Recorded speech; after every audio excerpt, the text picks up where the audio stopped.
B, me name's Ryan Carter, 31, operations lead at a bougie wedding venue just outside town. Fake vineyards everywhere, and everything costs more than it should. Place is called Silver Creek Estate, one of those polished barn setups for rich couples chasing timeless photos and unlimited booze. My job sounds easy until you actually do it. I keep timelines from collapsing, stop vendors from arguing, and make sure small issues don't turn into full-blown disasters on paper. We sell elegance in reality. We sell controlled chaos while wearing dress shoes and pretending everything's perfect. Staff is bartenders, florists, servers, dish crew, lighting techs, planners, assistants. Everyone running on caffeine, low patience, and pure survival mode. HR used to be handled by this older woman, Linda. She mostly cared about payroll, harassment paperwork, and making sure people weren't sneaking off to hook up in storage closets between events. Nobody really liked her, but she never treated real problems like teaching moments, which already put her above average. One winter, she retired, moved down to Florida to be near family, and never hear the words centerpiece again. We gave her a polite clap in the prep kitchen, ate dry cookies, assumed some boring replacement would take over, and disappear into emails. Then corporate sent an announcement that already felt wrong before I even opened it. Subject line says, "Introducing our new director of people culture, safety, and inclusion." Sounds like a corporate TED Talk, tax write-off. Open the attachment, see a woman, early 30s, sharp black bob, red lipstick, expensive blazer, smile that looks professionally offended. Name Simone Bio, says she advocates for women in emotionally sensitive hospitality environments and wants to restructure event work through a feminine lens. My lighting guy, Tyler, reads over my shoulder, goes, "Great. She's gonna unionize feelings," then keeps wrapping cables like he's mad at them. Simone shows up the next Monday wearing heels that definitely weren't made for gravel paths or loading docks. Walks around like she owns the place. Already. Doesn't ask how we anchor tents in wind. Doesn't ask about heat from the ovens or exit counts in the halls. Just watches. Guys carrying ladders past. Women. Watches me directing bridal party traffic. Watches a bartender calmly handle a drunk uncle. Later corners me. Near the linen closet asks how often women here feel. Ordered around by men under the excuse of weddings. I tell her everyone gets ordered around by everyone during weddings, including me. That's just how this works. She smiles like she already wrote me into a training slideshow as the bad guy.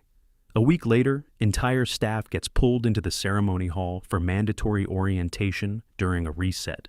Chairs still set from brunch. Fake candles on the mantle projector, buzzing like it's paying off student loans. Simone stands up front. First slide says, Phase 1, Ending Male Event Authority. I almost laugh, then realize she's dead serious. Decide laughing is for people who aren't on salary. She starts talking about weddings, being emotional, labor for women, controlled by male systems, and inherited pressure structures. New rule drops before slide 5. Male staff can't directly give instructions to female staff in guest areas unless someone is in immediate danger. So, if I need a female server to move a cart, reset tables, fix candles, adjust seating, I have to go through another woman. We have exactly 2 female floor leads, both already overworked before Simone showed up. One does mornings and clearly hates weddings. The other, Priya, is amazing, but already juggling 3 roles every Saturday. I raise my hand, ask what happens during fast room flips when we have like 20 minutes. Max, Simone says, women have been adjusting under male timelines forever. So maybe men should learn patience first. Wedding under phase 1. Not loud chaos, just quiet, constant friction. Which is somehow worse. I need Jordan, one of our assistants, to move a sweetheart table because it's blocking a fire pole and walkway can't tell her directly. Have to track down Priya. She's upstairs fixing boutonnieres on stressed-out groomsmen. By the time Priya finds Jordan and relays my message, guests are already coming in for photos. Florist blames me for the layout. Looking off, Simone later calls it less coercive communication. Florist calls it unprofessional. Dazif, and almost throws greenery at the wall 5 days later. Phase 2 drops somehow worse than Phase 1. Email subject says, bridal protection and male distance zones. Already sounds insane before I even open it. Simone explains brides, bridesmaids, moms, and basically any woman in formal wear are high risk for male spatial pressure. So now men on the floor can't walk up behind women or stand close without asking. First, she literally gives us a script, like we're NPCs in a training sim. "Excuse me, I need to enter your space briefly for service reasons. Is that okay?" That becomes the official line. So now if a bridesmaid is crying next to an overheating uplight about to torch drapes, I'm supposed to politely request permission to exist near her. She also sets up quiet corridors around bridal suites. Once the bride is dressed and emotional, only female staff allowed. Inside, doesn't matter what's breaking. AC dies, sound cuts out, chair collapses. I can't go in, have to call a woman in, explain over the phone, hope she can fix something. She was never trained for, none of our women. Staff are sound techs, electricians, or maintenance that's not their job. Most of them don't even touch ladders. Except Priya. Of course it's Priya. At this point, she's basically running half the venue, same paycheck, extra stress. Visible headache pulsing in both temples. Some of the women start quietly complaining. They thought safety meant less pressure, not doing all the hard stuff, while guys stand in hallways holding radios. Week 3 rolls in, Simone drops her masterpiece slide. Title sounds like it was written right before legal got involved. Women-led emergency response for feminine events, which basically means every crisis now has to be gender-sorted panic attacks, allergies, drunk breakdowns, fainting, family drama, dress disasters. If it involves a woman, women handle it. First, men can support from a distance unless there's literal fire or the building collapsing. I ask what counts as structural collapse. Simone just goes, "You'll know, cool, great," very precise first real test hits during a high-end wedding for some real estate family. They want chandeliers, string quartet, like 600 candles everywhere. Bride's mom loses it because the ivory runners look yellow in the lighting, which is peak wedding logic. Normally, I step in, calm her down, fix it fast, keep things moving, can't do that. Now have to send Priya, who's already dealing with missing dessert forks and a groom sneaking hits off a vape behind the dumpster. By the time Priya gets to the mom, damage already done. Florist in tears, bride stressed enough to smear her eyeliner. Simone later says, "The issue wasn't response time, it was deep-rooted generational trauma within bridal ecosystems." I almost bite through my own teeth by hearing that. Then she adds another rule. Men shouldn't carry symbolic bridal items, because apparently our hands contaminate feminine objects with patriarchy or something. Bouquets, veils, dresses, makeup kits, shoes. Anything bridal has to be handed off through a woman.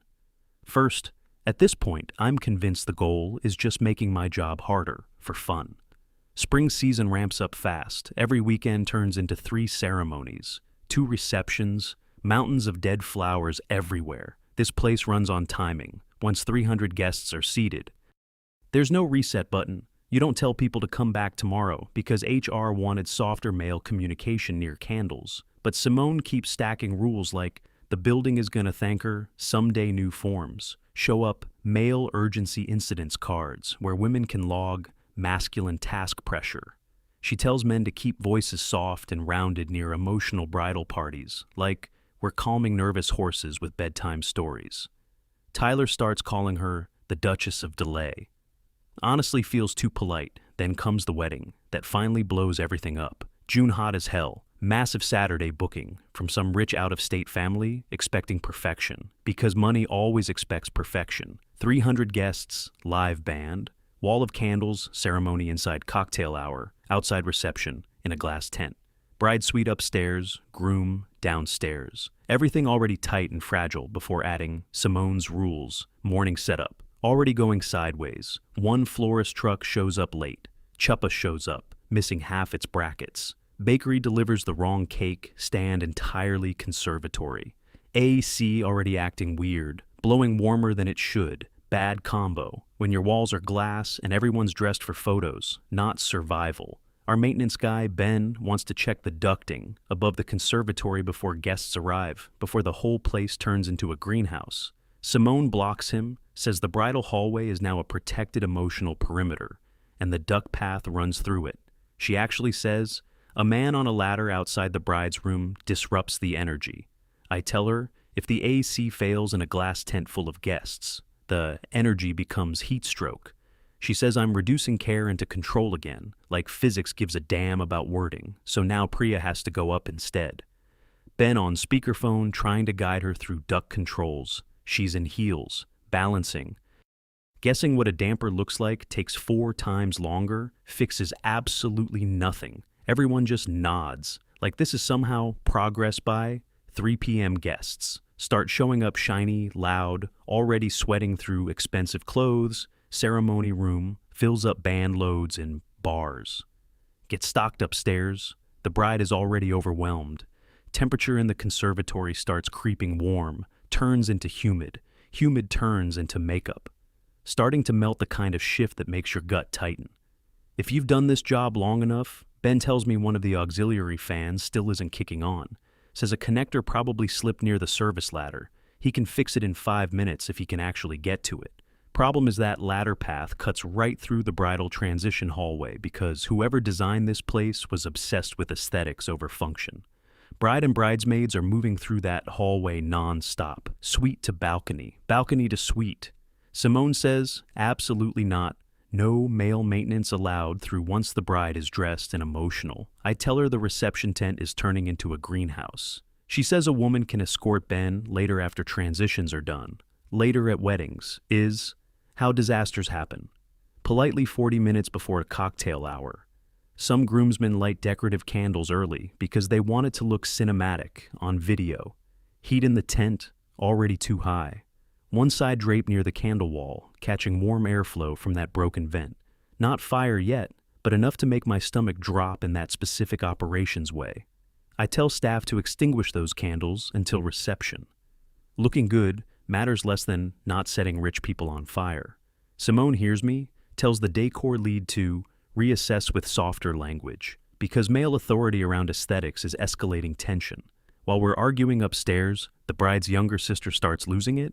Zipper on her second dress won't sit right under normal conditions. I ignore that my job is airflow and fire. Not emotional wardrobe crises under Simone's rules. This becomes a female emergency zone, so every capable woman gets pulled upstairs. Priya goes, Jordan goes, our assistant goes. Suddenly all the people who could actually manage real problems are busy with a zipper, and the only ones left watching the environment are men. I walk back into the conservatory, feel it immediately hotter. Again, noticeably guests starting to feel it.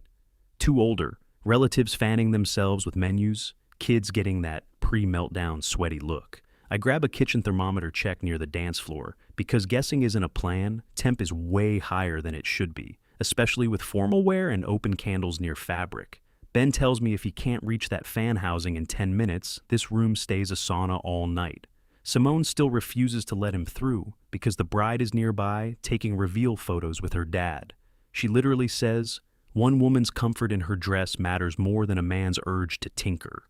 I almost bite my tongue in half. I tell her it's not tinkering, it's ventilation that should have ended it instead. That's when everything breaks, because weddings love bad timing.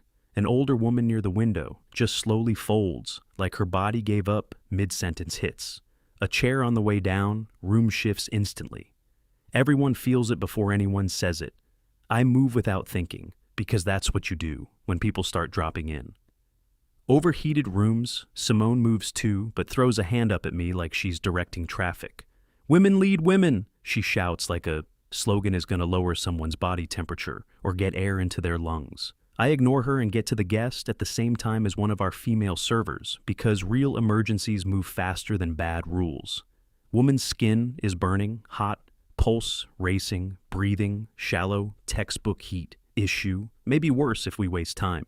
We need water, cold towels, airflow, med kit. Maybe EMTs. I radio everything in, immediately calm appearances. Don't matter if someone's about to pass out on your floor. Bride's mom already panicking, older guest, half conscious. And nobody clearly in control. We get towels on her neck, sit her up, get water into her, call EMTs from the resort side. Guests start whispering music, cuts awkwardly, then restarts like nothing's wrong, the saddest attempt at normal I've ever seen. I look at Simone, tell her straight. Ben goes in now and fixes airflow before someone else drops.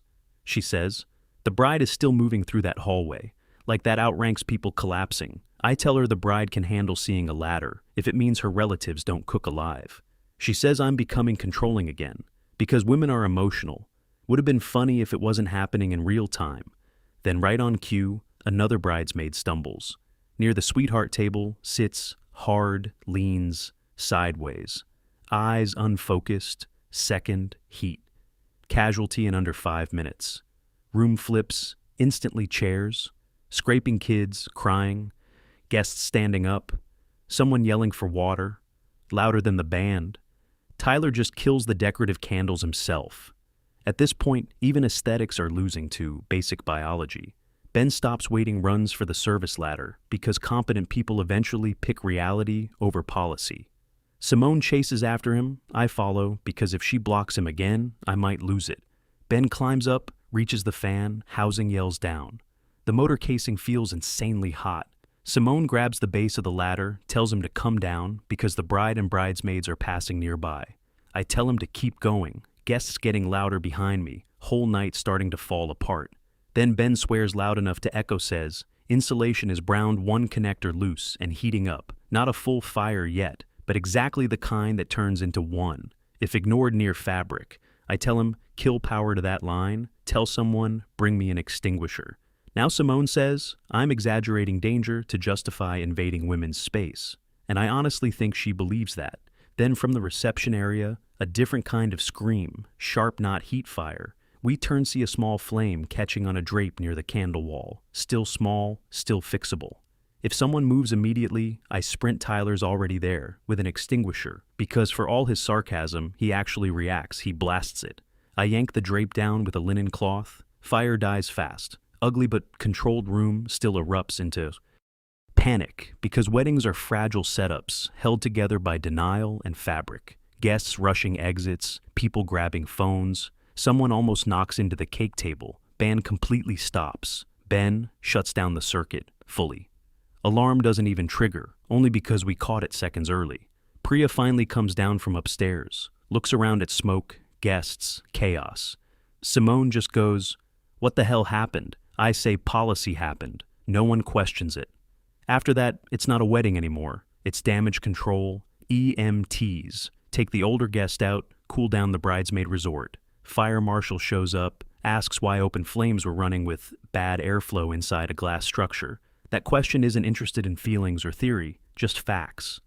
Then the bride's father asks me right there, in front of everyone who stopped maintenance from fixing this. Earlier, I don't even look at Simone. I just say, our new safety policy did. 2 days later, corporate shows up, legal, risk, operations, some outside consultant, all suits, all serious. They pull everything camera footage, radio logs, maintenance reports, temperature data. Ben's emails and every single rule Simone ever put in place. They interview everyone, one by one, me, Tyler, Ben, Priya, servers, decor crew, even parts of the bridal party willing to talk. Risk asks if we delayed a known ventilation fix because of gender-based access rules. I say yes, immediately. Legal asks if those same rules contributed to guests getting sick and the fire risk. I say yes. Again they ask if Simone blocked access multiple times. I tell them she treated every doorway like a border checkpoint. Priya later says, women didn't need protection from ladders. They needed working. AC under pressure. Ben tells them he had the fix figured out in his head. 2 hours before the smoke just needed someone to let him through. All hands meeting happens the Thursday same ceremony hall where Simone launched all this. Chairs facing the projector, again corporate HR on screen, regional ops standing there in person. Risk manager, looks like he audits disasters for a living. Simone sitting off to the side, trying to look composed, instead of like her whole system just got dusted with extinguisher powder. They start with straight facts, medical incidents, maintenance delays, temperature rise, blocked access, visible flame, laid out clean, no spin. Then they show her actual policy text on screen, word for word about restricting male access during bridal transitions. Big and undeniable, the exact sentence she defended over basic safety. Risk manager says, these policies cause delays, discrimination in duties, and preventable danger. Legal adds, it exposed the company to serious liability, especially at a high-profile event. with witnesses and footage. Then they read staff statements, including from women. That's when the room really shifts. Priya's line about ladders lands, hard kitchen lead. Says women didn't sign up to take on extra emotional workload. That hits even harder. One server says women were expected to handle crises, while men stood nearby doing nothing. That one lands the hardest. No one dramatizing anything, reality already doing. The job corporate HR just says, the company will not allow safety or emergency response to be compromised by personal ideology. Then decisions start dropping one after another, all gender-based access restrictions gone.